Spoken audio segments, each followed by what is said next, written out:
Hey, my friend Akram here from ClickFunnels Tech Support. So, I understand what you mean. What I would like you to do is just to troubleshoot this. So, where you see this gear icon, click on this. You want to see the path. Just put in 1, 2 in front of this. Scroll down and click on Update Page.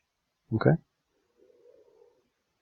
And if you do that, that should reset this page, and you should be able to get the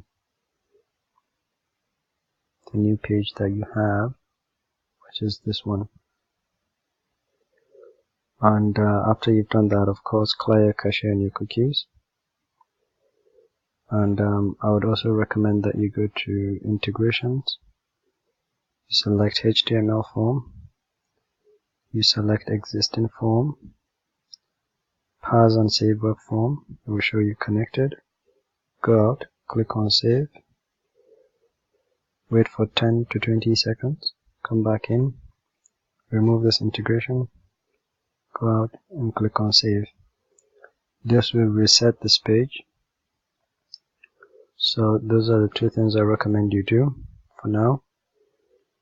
The most important is the gear icon.